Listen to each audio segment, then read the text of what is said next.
Hey guys, I'm Charlie and I sing in the band Charming Liars. Awesome. Welcome to the US first of all. I hope you guys have been having a great tour. So first question I got is, how did the band originally come together and about how long would you say you guys have been around? Charming Lies has been around for less than a year, if I'm being honest, which is funny because we recorded our album over a year ago. Karnik, Mike and I, the three Brits in the band, have been together since the age of 13, 14, playing in bands back in the UK. Wow. And a couple of years ago we decided to come out to the US and follow our dreams of music and landed a record deal, recorded an album, and then once the album was made we realized the album was a 5-piece band album, hence we recruited Nick and Zach and became Charming Liars. Very nice. So where does the name Charming Liars come from? It's interesting. The name actually came from, we did some writing in Nashville, Tennessee, and we were hanging out in the bar, and the bartender didn't believe that we were English and thought we were just trying to charm our way of getting out of paying the tab. She thought Mike, our bass player, was trying to charm our way out of getting paid the tab because Mike doesn't like paying for his drink. Anyway, she said, y'all ain't British, y'all are just a bunch of liars, but charming, and then somehow like Charming Liars got put together and we liked the ring of it, and we were looking for a name at the time, and then that clicked. That's a very creative way and a good story for how a band name comes together. I'm glad. Yeah. So what was the process like recording the New Disorder EP in comparison to any kind of demos or any other songs you'd worked on before? Well, the EP is actually, when we recorded it, was actually the album we were recording. Okay. We recorded a full-length album. We recorded it with 2 producers, Bob Rock and John Fields.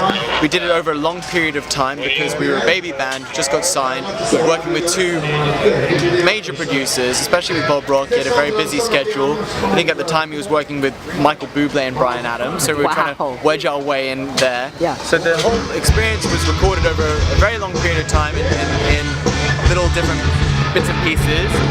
But the experience was incredible, and the reason why we put out an EP instead of the album was because we're a brand new band, especially in the US, and we wanted to give people a taste of what was to come. So we decided to take 4 tracks from the album, all of the New Disorder EP, put that out, and then early New Year we'll put out the rest of the album with some bonus tracks and then push the rest of it. Very cool. Do you guys have any idea what the name for the album itself might be yet? We are having very heated arguments in the band about it. The last 5 weeks on the Uproar tour have all been about fighting over what the album name is. We've got some really good ideas. We're narrowed it down to about 3 or 4 right now. I don't know if there will be any late runners that come in and take over, but as it stands, we haven't decided, but we'll let you know as soon as we do. For sure. So can you give me a little bit of background behind the song itself, New Disorder? Came about? Yeah. Sure. It started with a riff. It started with the verse riff, and it goes like. Anyway, I won't embarrass myself any more than I already am. But it was a very funky riff, and basically it was the last song written before the album was recorded. We had everything, and we had songs that covered every different dynamic and theme, and whether it be lyrical or vibe that we wanted on the album. But we didn't have the first song on the album. We didn't have the introduction. We didn't have that big statement of who we were. Yeah. So as soon as that riff came about, we were like, I think this may be the song, and we wanted to just be a powerful rock song that was a kick in the face, kick in the teeth, that just kind of announced us as a band, and that ended up being, New Disorder. Fair enough. So what kind of, when you guys were recording the album, what kind of musical influences would you say kind of played into your different styles of playing? That's a tough one because we're not a band that goes and listens to songs and like, we should write a song like this, or we should blend this song and this song, or we should pull from this band. It kind of happens through osmosis and through what we've grown up listening to. We've grown up listening to a number of different things. I think what the biggest kind of influence on this album was everything we were listening to as 12 and 13-year-olds first getting into alternative rock music in the first place. Yeah. And I'm not saying like those bands could have been anything from Blink-182 to Slipknot to Outkast.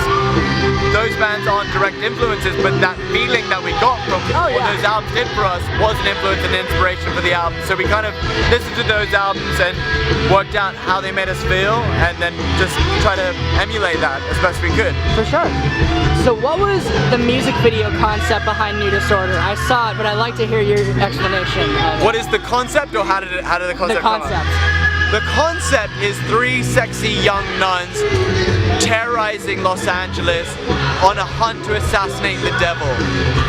It sounds crazy, and it is crazy. It's exactly how it sounds. That's the whole theme of the whole thing. Yeah, I saw the video, so if anybody's watching this, please check this out. It was a good video. It's pretty fun. So in your opinion, what would you say sets you guys apart from any other band that's out here right now?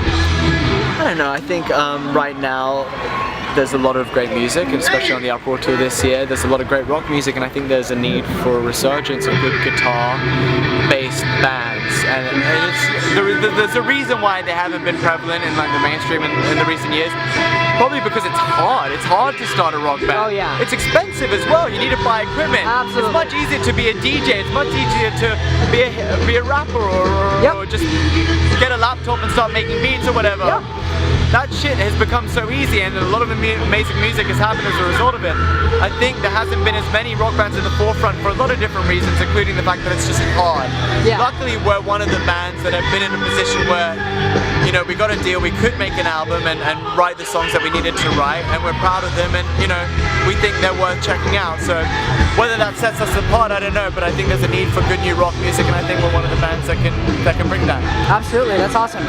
So the next two questions I asked to every artist that I interview. So the first one is, what kind of message would you, if you have any, would you like fans to walk away with after listening to your music? After listening to our music, I think something that we've heard a lot, especially on this tour, and it's not something that's been specifically a conscious thought when we write our songs or when we play music, is that there's a very positive vibe that comes from our band, whether it is lyrically or just the vibe we give off, and then we want people to come away with smiles on their faces and happy, and you know, go to a rock show looking for that cathartic experience of letting it all out and having a good time. So, you know, we're just 5 guys who are, you know, living our dreams since we were, you know, 13 years old. Yeah. So we're having a blast. If people can come and check us out live, that's what I think where we shine the best. We sweat a lot, so we apologize for that in advance. But if you come away, you know, just feeling happy, that's all we could really ask for. Fantastic. And so the next question I got is, what does music mean to you?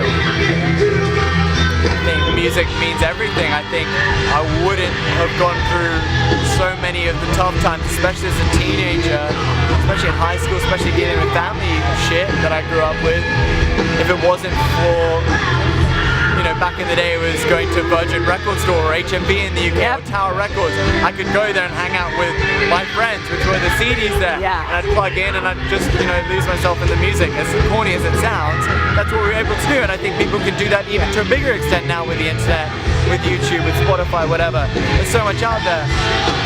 What do I get from music? I think it's therapy. I think it's the remedy for all things. So, as cheesy as that sounds, it's the truth.